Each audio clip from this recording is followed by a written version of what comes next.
discussion has progressed, a lot of this is turning to basically, oh my gosh, how in the heck are we going to pay for this, is what I'm hearing. So Herschel has worked his way through the continuum here. We started out with estate planning and planning for incapacity. We got our trust in place. We got our powers of attorney in place.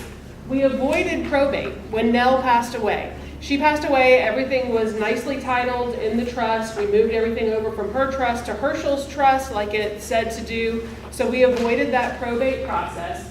Herschel, thus far, thanks in part to Laura's services, has been cooperative or has at least come around on some things.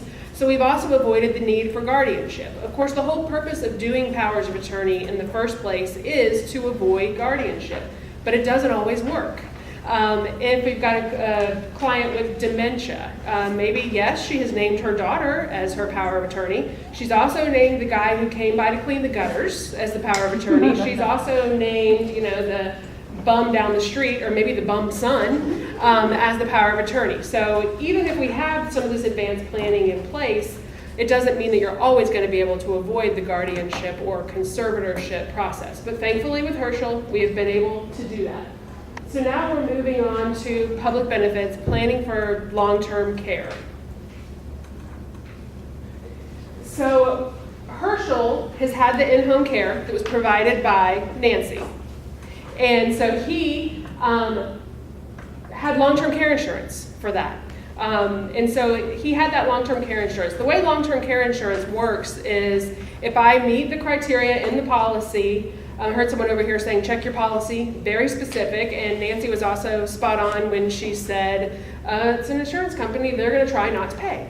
So, but if you meet the criteria, the way it works is most of these policies are set up with a daily rate. You might know a lot of this. Say $200 a day that it's gonna pay for long-term care. It just comes to the client or the nursing home resident, or maybe it's set up to go straight to the assisted living or the nursing home or the care agency. But it's just a cash benefit. That's all it is at the end of the day. It's 30 days this month and you've got X dollars per month, and so this month here's your check for X amount. So Herschel had that long-term care policy. A lot of long-term care policies that you will see will be unlimited, where you pay in and you can draw on that policy for the rest of your life.